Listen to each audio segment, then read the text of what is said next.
I mean, if you're looking at the legal system as we understand it in the United States or in Michigan, and if you're looking at Sharia, there's a lot of overlap.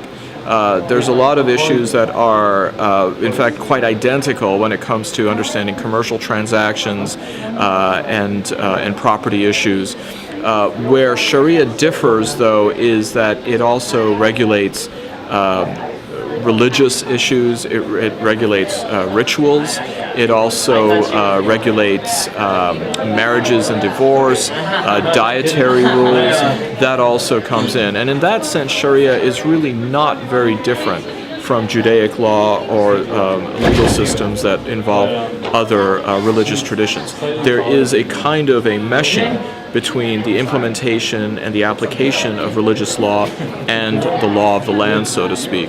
And these aren't considered to be incompatible. And in fact, in the United States, more than perhaps any other place on earth, the legal system is such that it already accommodates for those aspects of Sharia which Muslims want to implement, particularly those which concern matters of family law or personal law or matters of ritual.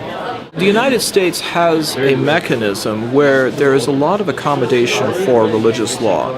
I mean, sometimes this is very obvious because it seems so different to, or foreign, so to speak, to the American landscape. For example, Jewish law, there's several aspects of Jewish law which are codified or at least are accepted. But perhaps the best example of where religious law or religious tradition is accepted is the fact that we have Christmas Day off in the United States. I mean, nobody really considers this, but it is it's supposed to be, for a secular country, quite dramatic that the one day of the year when even a 24-hour a day store closes and has to, in fact, substantiate why it has a lock on the door is on Christmas Day. So there are certain things that are accepted. Now, the arguments and the rhetoric that are bandied back and forth are that, oh, well, it's a secular nation, but we are culturally Christian. And these are more a matter of splitting hairs. And the fact of the matter is that most religious communities don't have a problem with Christmas being accepted. I mean, we understand the contours of secularism and we understand religious heritage and religious tradition.